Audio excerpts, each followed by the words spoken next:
Vamos fazer o exercício então. Um tanque agitado, operado de forma contínua, de uma fábrica de tintas, precisa homogeneizar um líquido cuja viscosidade é de 0,01 pascal vezes segundo e densidade de 1.100 kg por metro cúbico.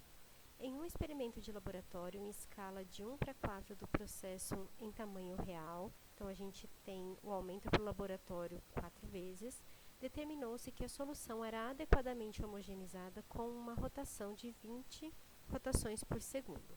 Se o impelidor do experimento é do tipo pás retas, que é a nossa curva 3, com diâmetro de 6 cm, determine a potência necessária para efetuar a agitação.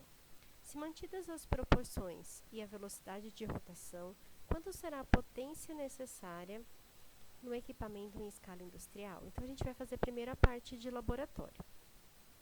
A gente vai calcular Reynolds, então a gente tem a densidade, a rotação que já está por segundo, o diâmetro que foi passado para metro e a viscosidade. O nosso Reynolds deu 7.920.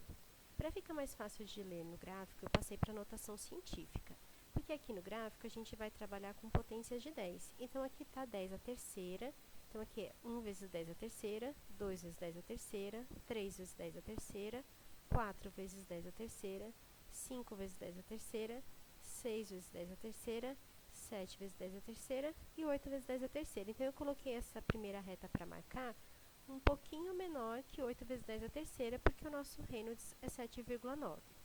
Subi até a curva 3 e tracei uma reta paralela ao eixo X até encontrar o valor de NP, porque está exatamente em cima de uma reta. Então, eu dividi esse valor por 3 e determinei que esse valor seria 4,3, que seria o nosso número de potência. Vou pegar esse número de potência, vou colocar na nossa fórmula, tenho a densidade, a rotação por segundo, o diâmetro da pá e calculei a potência requerida para o nosso agitador em escala laboratorial. Para a escala industrial, a nossa proporção é de 1:4. Então, está escrito que vai ser mantida a velocidade de rotação, mas o nosso diâmetro vai aumentar 4 vezes. Então, aqui eu tenho a pá de 6 centímetros e a pá de 4 vezes 6 centímetros. Eu coloquei entre parênteses porque ele está elevado à quinta, né? Então, aqui minhas condições laboratoriais, a potência, velocidade de rotação e diâmetro, e aqui as condições de escala industrial, a potência que eu quero calcular, mantida a rotação e o aumento do diâmetro. Com isso, a gente tem uma potência requerida de 30.126 watts ou 30,1 kW. Bom, e sobre a atividade que vocês vão fazer? A gente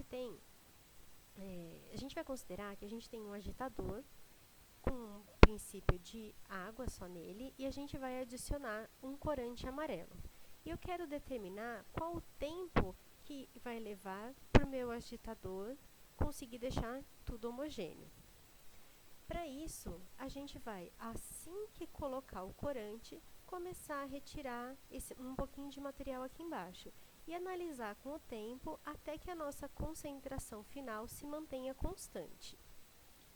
Se a gente for colocar num gráfico o tempo acumulado que a gente coletou e a concentração que a gente obteve, a gente vai ter esse gráfico. Então, no começo, a gente tem uma variação de concentração no tempo até que ela se mantém constante. E a hora que ela começa a se manter constante, a gente pode dizer que é o tempo que ela demora para atingir a sua homogeneidade, é o tempo de mistura. Então, no caso da reta da curva verde ou da curva Bordeaux, acho que é essa cor, a gente teria nesse tempo aqui, e já essa curva azul a gente teria um pouquinho mais para frente.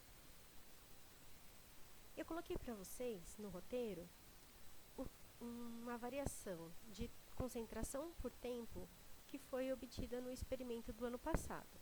Então, foi coletado a cada tempo, foi marcado no celular, por isso que o tempo está picado, ele não está em tempo acumulado, o valor da concentração medida nesse período.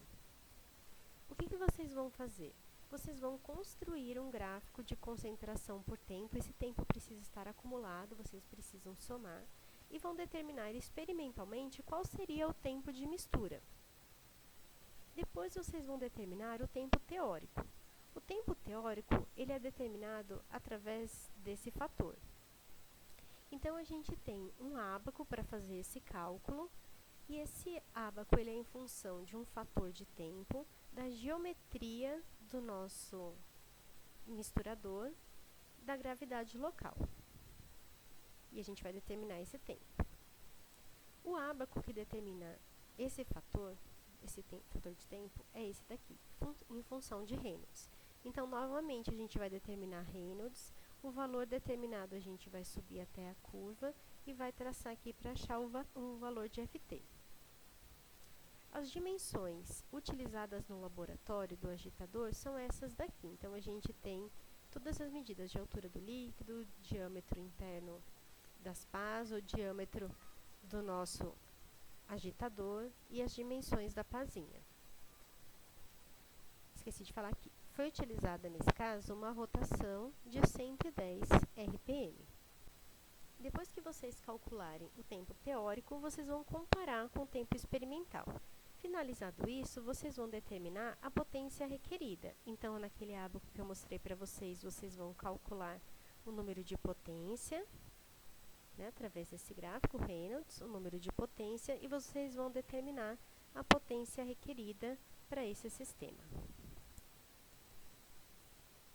Então, vai ser isso. O roteiro já está disponível para vocês na sala virtual. E se vocês tiverem qualquer dúvida, por favor, me avise.